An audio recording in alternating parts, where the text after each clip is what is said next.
امام مالک رحمہ اللہ کا کیا قصور تھا؟ کیا قصور تھا؟ گدھے پہ بٹھایا ہوا ہے، چہرہ سیاہ کیا ہوا ہے اور پہچانے جا نہیں رہے. فرماتے ہیں من عرفنی فقد عرفنی، جس نے مجھے پہچانا وہ تو پہچانتا ہی، جو مجھے پہچانتا ہے وہ تو پہچانتا ہی، اور جس کو پتہ نہیں ہے میں تعارف کرائے دیتا ہوں. انا مالک ابن انس، میں انس کا بیٹا مالک. اللہ اکبر. امام دار الہجرہ. کون سا امام جن کے بارے میں پوری امت کا اتفاق ہے کہ نبی پاک صلی اللہ علیہ وسلم نے ایک حدیث سنائی تھی. آپ نے فرمایا لوگ اونٹوں کے جگر پگھلا دیں گے اور مدینے سے بڑا ان کو عالم کہیں نہیں ملے گا. کہتے ہیں اس حدیث کے مصداق امام مالک رحمۃ اللہ علیہ. امام مالک رحمۃ اللہ علیہ ایک ہی مسئلہ تھا، طلاق المکرہ لیس بجائز.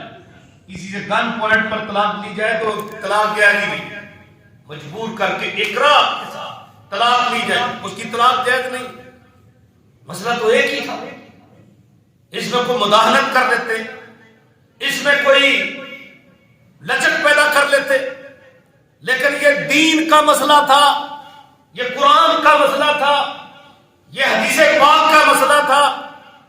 امام صاحب ڈٹ گئے اس کے اوپر. اللہ اکبر. سب کچھ برداشت کر لیا، سب کچھ برداشت کر لیا. لا تزال طائفۃ من امتی ظاہرین علی الحق. فرمایا میری امت کا ایک گروہ، ایک جماعت ہمیشہ حق پر رہے گی. لا یضرهم من خالفہ، جو بندہ ان کی مخالفت کرے گا ان کو نقصان پہنچا ہی نہیں سکے. اصل نقصان یہ نہیں ہے کہ بندے کا ہاتھ کٹ جائے، بندے کا پاؤں کٹ جائے. یہ نقصان نہیں ہے کہ بندے کی لوگوں کے سامنے رسوائی ہو جائے، بےزتی ہو جائے. یہ نہیں ہے نقصان. اللہ اکبر. میرے بھائیوں، اگر ہمیں حقیقی نقصان کا پتہ چل جائے تو پھر ہم اپنی زندگی کا دھارا درست کر لیں. وہ کیا ہے؟ حقیقی نقصان کیا ہے؟ بھلے دنیا تعریفیں کرے، تعریفوں کے پل باندھے، واہ واہ کرے اور سرائے سلوٹ مارے، لیکن قیامت والے دن اس بندے کو ناکامی اور کذبتا کا سرٹیفکیٹ مل جائے. یہ اصل خسارہ ہے. میرے بھائیوں، اپنے اپنے کام میں ہم اخلاص پیدا کریں اور یہ محدثین کی جماعت، یہ علماء کی جماعت جن کے ہم اپنے آپ کو وارث کہتے ہیں، آپ ذرا ان محدثین کی استقامت دین دیکھیے. ہم تو معمولی سا کوئی مسئلہ بن جائے جماعت کے اندر، علاقے کے اندر، ہم وہ علاقہ ہی چھوڑ دیتے ہیں. نہ میرے بھائیوں، وہ علاقہ نہیں چھوڑنا چاہیے. اس کا تو دل ہی چلا گیا، اس علاقے کا، اس علاقے کا ریڈار ہی گم ہو گیا، اس علاقے کا قطب نمائی جو ہے نا وہ مٹ گیا، جس سے آپ ہجرت کر رہے ہیں. آپ اپنی ذمہ داری کو سنبھالیے. آپ علاقے کے لیے ایسے ہو جیسے جسم میں دل کی حیثیت ہے. اور یہ امام غزالی رحمۃ اللہ علیہ فرمایا کرتے تھے، ایک عالم کا مقام اپنے معاشرے کے اندر ایسے ہے جیسے دل کے اندر، جیسے جسم کے اندر دل کا مقام ہے. آپ جانتے ہو مرکزی ہیڈ آف دی ڈپارٹمنٹ وہ دل ہے، اور اس دل میں، اس دل کی اصلاح، وہ حدیث میں بھی آیا کہ اذا صلح صلح الجسد کلہ واذا فسد فسد الجسد کلہ. فرمایا جب دل صحیح ہے تو سارا جسم ہی صحیح ہے، اور اگر دل کے اندر خرابی آ گئی تو سارا جسم ہی خراب ہوگا. میں کہتا ہوں کہ اس حدیث کے پیش نظر اور امام غزالی رحمہ اللہ کے اس مقولے کے پیش نظر اگر ہم اپنے مقام کو سمجھ لیں کہ ہماری حیثیت معاشرے میں ہے کیا. لوگوں کی نظروں میں بھلے کچھ بھی نہ ہو، لوگ بھلے کچھ بھی نہ جانیں، لیکن ہم اپنی حیثیت معاشرے میں سمجھ کر اگر کام کرنا شروع کرتے ہیں تو کیا خیال ہے کہ اگر اپنے آپ کو ٹھیک کر کے، اپنے عمل کو ٹھیک کر کے، اپنے کردار اور گفتار کو درست کر کے، اپنے عمل کی اصلاح کر کے اگر ہم لوگوں کی اصلاح کا بیڑا اٹھا لیں تو میں نہیں سمجھتا کہ جس طرح دل صحیح ہو تو پھر ہاتھ صحیح نہ ہو، پاؤں صحیح نہ ہو، اور اسی طرح جو ہے نا وجود صحیح نہ ہو، اعضاء کوئی صحیح نہ ہو، میں نہیں سمجھتا. کیونکہ حدیث میں ہے الا ان فی الجسد مضغۃ اذا صلحت صلح الجسد كله واذا فسدت فسد الجسد كله. اس لحاظ سے ایک عالم بندہ وہ اپنے معاشرے کے اندر ایک دل کی حیثیت رکھتا ہے، یا ایسے سمجھ لو فضا میں اڑنے والا جہاز اس کا ایک ریڈار ہوتا ہے، ریڈار، اور وہ ریڈار جو ہے وہ اس کی سمت کو متعین کرتا ہے. اگر اس ریڈار میں سن لیجیے علماء، میں سب سے پہلے اپنے آپ کو مخاطب کرتا ہوں کیونکہ میرے کان سب سے زیادہ قریب ہیں. اگر ہم علماء اگر اس ریڈار کو صحیح رکھیں گے تو انشاءاللہ کوئی بندہ، کوئی بچہ، کوئی عورت، کوئی بوڑھا، کوئی جوان وہ ہماری طرف جو ہے اگلی نہیں کر سکتا، ادب و احترام سے ملے گا. اگر ہم اپنا کردار اور اپنی گفتار کو صحیح کر لیں، وہ ریڈار جو ہے ایک سوئی برابر، سوئی کے نکے کے برابر اس میں فرق آ جائے تو وہی جہاز جو فضا میں اڑنے والا ہے وہ 1 2 4 میل نہیں، ہزاروں میل کی مسافت کہیں اور چلے جائے. اگر ایک سوئی کے نک کے برابر اس کے اندر فرق آ جائے. آپ نے کبھی دیکھا ہوگا یہ قبلہ نما، وہ ہوتا ہے نا قطب نما، قبلہ نما، وہ کتنا سیدھا ہوتا ہے، وہ بالکل سمت جو ہے وہ سیدھی کر دیتا ہے. تو عالم آدمی جو ہے اپنے معاشرے کے اندر وہ قبلہ نما ہے، وہ قطب نما ہے، وہ جو ہے نا ریڈار ہے. اپنی حیثیت کو سمجھیے اور اپنی ذمہ داری کو پہچانیے کہ ہماری معمولی سی غلطی، کوتاہی، ٹیڑھے پن کی وجہ سے کہیں ایسا تو نہیں کہ سارا معاشرہ جو ہے وہ گمراہ ہو جائے. اور اگر ہم سیدھے رہیں گے تو انشاءاللہ سارا معاشرہ ہی سیدھا رہے گا. اللہ اکبر. یحمل هذا العلم من كل خلق عدول. اس علم کو آپ نے فرمایا میرے بعد ہر عادل جو ہے وہ اٹھائے گا، حاصل کرے گا، لے گا. اور پھر کیا ہوگا؟ فرمایا کہ ينفون عنه تحریف الغالی. جو لوگ غلو کرنے والے ہیں نا ان کی تحریف کو وہ ہٹائیں گے، دور کریں گے. قرآن کی نصوص میں، احادیث کے اندر کسی قسم کی تحریف کو کرنا چاہے گا تو یہ جو قطب نما بیٹھا ہے، یہ عالم دین جو بیٹھا ہے، یہ جو محدث بیٹھا ہے، یہ جو مفکر بیٹھا ہے، یہ جو دین کا داعی بیٹھا ہے، اس کی ذمہ داری ہے کہ وہ اپنے اس ریڈار کے ذریعے، اپنے اس قطب نما کے ذریعے اس تحریف کو ختم کرے، اس کو دور کرے، اس کو ہٹائے. اور فرمایا وَإِنْتَهَا الْمُبْتِلِينَ. جو باطل پرست ہیں ان کی کارستانیاں جو ہیں ان کو ختم کرے. اور وَطَوِيلَ الْجَاهِلِينَ. دور از کار جو جاہلوں کی تعویلیں ہیں دین کے اندر ان کو ہٹائے اور ان کو ختم کرے. یہ اس کا فریضہ ہے، اس عالم دین کا. علماء کی ذمہ داریوں میں میرے بھائیوں یہ ذمہ داری بھی ہے. سب سے پہلے جیسا کہ وہ رستم تھا نا سپہ سالار ایران کا، تو اس نے نبی پاک کے ایک دائی کو پوچھا کہ من الذی جاء بکم، تم یہاں کیا لینے آئے ہو، کس غرض سے آئے ہو؟ اللہ اکبر. کیا جواب تھا ان کا، خوبصورت جواب. وہ کہتے ہیں ہم خود نہیں آئے، ہم خود نہیں آئے. اللہ انتعاسنا، اللہ نے ہمیں مبعوث کیا ہے، اللہ نے ہمیں بھیجا ہے. کسی گاؤں کے اندر، کسی محلے کے اندر، کسی شہر کے اندر، کسی علاقے کے اندر کوئی عالم دین جو جاتا ہے نا، وہ اللہ کی مرضی سے جاتا ہے، از خود کوئی نہیں جاتا۔ اور وہ کیا کہتے ہیں؟ ابتعثنا اللہ، اللہ نے ہمیں بھیجا ہے۔ کیوں بھیجا ہے؟ لنخرج من شاء من عبادت العباد الى عبادت اللہ وحدہ۔ ہماری یہاں آنے کی ذمہ داری کیا ہے؟ کیا ہمارا کام ہے؟ کیوں آئے ہیں؟ تو نے پوچھا ملذی جابکم، کیوں آئے ہو؟ سن لو پھر، ہم اس لیے آئے ہیں، اللہ نے جس کی قسمت میں لکھا ہے اس کو ہم نکال لیں اللہ کی توفیق سے، اس کو ہم نکال لیں بندوں کی بندگی سے، اور نکال کر پھر اللہ کی بندگی کی طرف اس کو دے دیں۔ اس لیے ہم یہاں ہیں۔ سارے نبیوں کی دعوت کا یہی مقصد تھا، یا قوم اعبدوا اللہ ما لکم من الہ غیرہ، اے میری قوم اللہ کی عبادت کرو، اس کے علاوہ کوئی معبود نہیں ہے۔ اللہ اکبر۔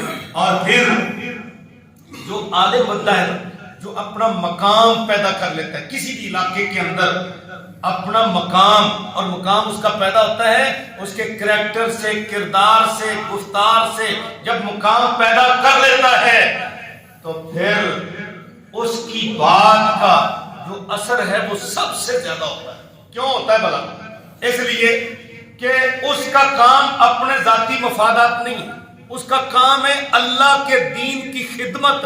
اور قرآن کہتا ہے وَمَنْ أَحْسَنُ قَوْلًا مِّمَّنْ دَعَا إِلَى اللَّهِ وَعَمِلَ صَالِحًا وَقَالَ إِنَّنِي مِنَ الْمُسْلِمِينَ، کہ جو بندہ اللہ کی طرف دعوت دیتا ہے نا، اللہ کی طرف بلاتا ہے، اس سے اچھی بات کسی کی ہو ہی نہیں سکتی۔ سبحان اللہ، اللہ دل میں ڈال دیتے ہیں۔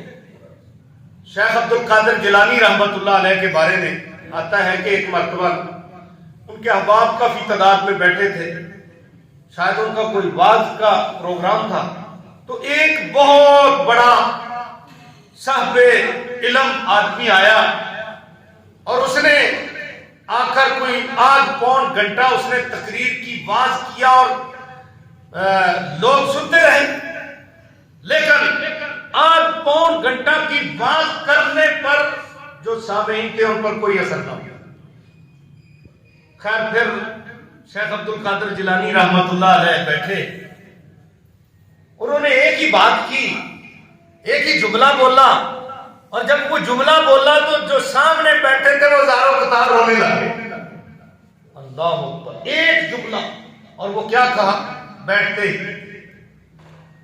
اللہ اکبر کہنے لگے میں نے صبح سحری کے وقت ناشتے کے لیے ایک انڈا تاکچے میں رکھا تھا، وہ نیچے گر گیا اور مٹی میں مل گیا۔ مقصد کیا تھا کہ ایک اس کی انڈے کی مدت پوری ہو گئی، اس نے مٹی میں ملنا تھا، ایک وقت آئے گا ہم بھی سارے اپنی اپنی مدت پوری کر کے مٹی میں مل جائیں گے۔ اللہ اکبر۔ اب دیکھو اتنا جملہ سننے پر وہ سارے کے سارے وہ رونے لگ گئے، چیخے مار مار کے رونے لگ گئے۔ اب یہ ایک جملہ تھا، اور اس کے مقابلے میں ادھر کیا تھا؟ پونا گھنٹہ، ایک گھنٹے کا بیان تھا۔ تو میرے بھائیو، جس واعظ کے پیچھے انسان کا تقوی، پرہیزگاری، عمل ہو، اس واعظ کا اثر بڑا ہوتا ہے، بہت زیادہ اثر ہوتا ہے۔ وہ لمبی چوڑی واعظ کی ضرورت ہے ہی نہیں، وہ ایک جملہ ہی سارا کام کر جاتا ہے۔ بڑے بڑے کبار علماء سے سنا ہے، وہ کہتے ہیں کالے حروف سے علم نہیں حاصل ہوتا۔ اب بظاہر ہے ہمیں ظاہری طور پر دیکھیں تو ہم کہیں لو جی انہوں نے ساری کتابوں کی تو انکار کے رکھ دی، انہوں نے ساری کتابوں کی تو انکار کے رکھ دی، لیکن سمجھنے والے سمجھ گئے کہ صرف کالے حروف سے علم حاصل نہیں ہوتا، علم وہ ہوتا ہے جس کے پیچھے عمل ہو۔ اللہ اکبر، جس کے پیچھے عمل ہو۔ اور قرآن میں یہی تو اللہ نے کہا وَمَنْ أَحْسَنُ قَوْلًا مِّمَّنْ دَعَا إِلَى اللَّهِ وَعَمِلَ صَالِحًا وَقَالَ إِنَّنِي مِنَ الْمُسْلِمِينَ۔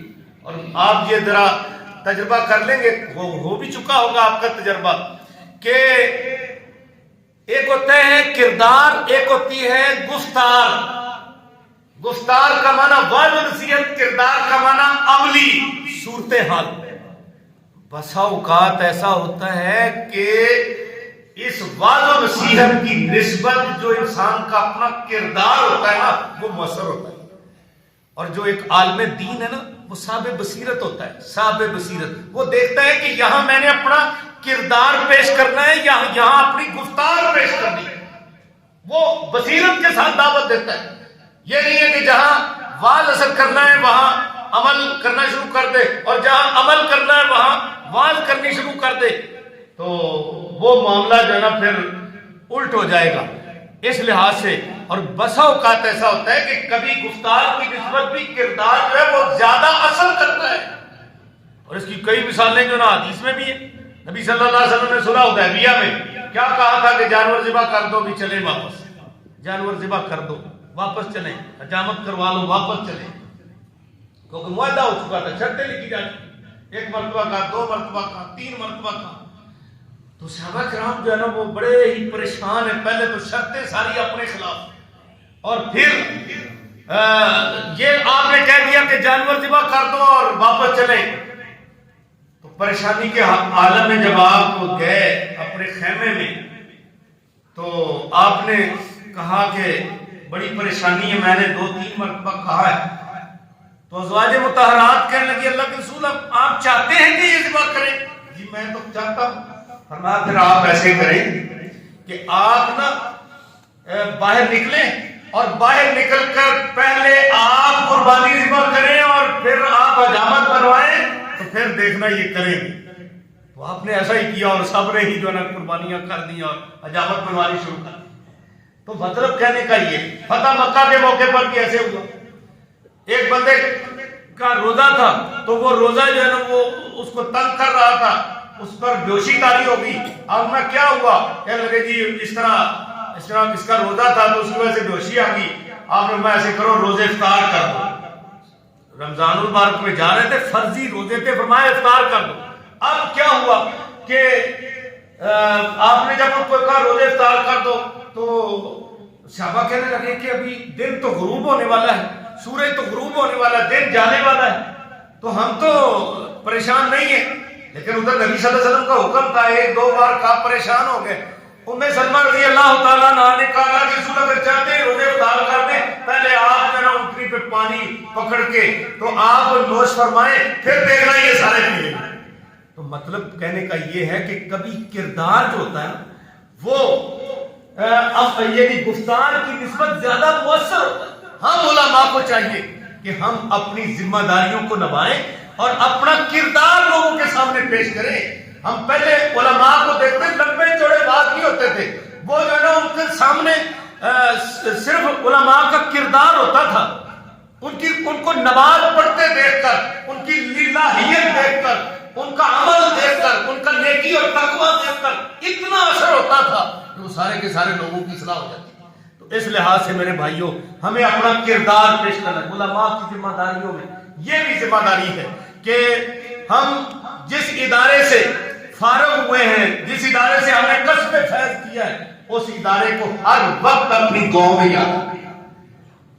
انبیاء بھی یاد رکھتے تھے اپنے آبا کو، اور نیک لوگ بھی پہلے ساری امتوں کو یاد رکھتے، پہلے سب کو یاد رکھتے تھے نیک لوگوں کو۔ ہم تشہد میں ہوتے ہیں تو کہتے ہیں السلام علینا وعلی عباد اللہ الصالحین، کہ اللہ ہم پہ بھی سلامتی نازل فرما اور جتنے تیرے نیک بندے سب پہ سلامتی نازل فرما۔ اور نبیوں کی دعائیں دیکھ لو، یعقوب علیہ السلام کی دعا ہے، یوسف علیہ السلام کی دعا ہے، جناب سلیمان علیہ السلام کی دعا، جہاں اپنے لیے وہاں اپنے آبا کے لیے بھی ہے۔ رب اوزعنی ان اشکر نعمتک التی انعمت علی وعلی والدی وان اعمل صالحا ترضاه وادخلنی برحمتک فی عبادک الصالحین۔ اپنے لیے بھی دعا، اپنے آبا کے لیے بھی دعا۔ تو جہاں آپ اپنے لیے دعا کرتے ہیں وہاں اس ادارے کے لیے بھی دعا کیا کریں۔ اور یہ ادارہ جو ہے یہ ایک درخت ہے جس کی آپ شاخیں ہوں، جس کے آپ جو ہے نا ثمر ہوں، اور آپ اس ادارے کو، ظاہر بات ہے اگر شاخیں ہری ہوں گی تو درخت تو نہیں نہ سوکے گا، تو آپ اس ادارے سے وابستگی رکھیں اور واقعتاً ہی اس کا ثمر بن کر آپ دکھائیں۔ یارو لوگ تو کسی گھر سے ایک وقت کا کھانا کھا جاتے تھے تو زندگی بھر یاد رکھتے تھے. ہم نے تو پتہ نہیں کتنے عرصہ تک یہاں ادارے میں رہ کر علم بھی حاصل کیا، خوراک بھی حاصل کی. تو اس لحاظ سے اس ادارے کے ساتھ اپنا تعلق جو ہے وہ مضبوط کریں. اور آپ ہی وہ گروہ ہو، یقینی بات ہے کہ جو کامیاب ہونے والے وَلْتَكُن مِّنكُمْ أُمَّةٌ يَدْعُونَ إِلَى الْخَيْرِ وَيَأْمُرُونَ بِالْمَعْرُوفِ وَيَنْهَوْنَ عَنِ الْمُنكَرِ وَأُولَٰئِكَ هُمُ الْمُفْلِحُونَ. تو اس لیے اپنی ذمہ داریاں جو ہیں ان کا ہم سب کو پاس کرنا چاہیے.